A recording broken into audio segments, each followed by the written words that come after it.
ସ୍ଥାନୀୟ ମହିଳା ମହାବିଦ୍ୟାଳୟ ଠାରେ ସ୍ୱାବଲମ୍ବୀ ଭାରତ ଅଭିଯାନ ବୌଦ୍ଧ ପକ୍ଷରୁ ଉଦ୍ୟମିତା ପ୍ରୋତ୍ସାହନ ସମ୍ମିଳନୀ ଅନୁଷ୍ଠିତ।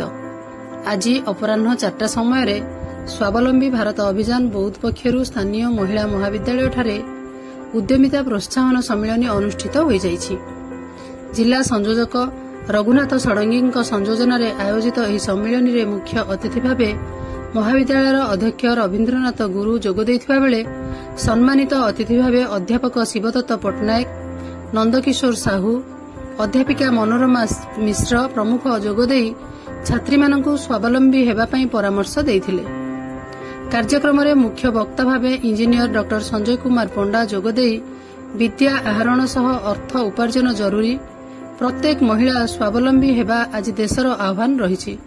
ତେଣୁ ଚାକିରି ନ ମିଳିଲେ ନିରାଶ ନ ହୋଇ ସ୍ୱରୋଜଗାର ପାଇଁ ଲକ୍ଷ୍ୟ ରଖିବା, ତେବେ ଯାଇ ଆମ ଦେଶ ବିଶ୍ୱରେ 1 ନମ୍ବର ଆର୍ଥିକ ସୁଦୃଢ଼ ରାଷ୍ଟ୍ର ଭାବରେ ସ୍ୱତନ୍ତ୍ର ସ୍ଥାନ ବଜାୟ ରଖିପାରିବ ବୋଲି ନିଜ ବକ୍ତବ୍ୟରେ ପ୍ରକାଶ କରିଥିଲେ।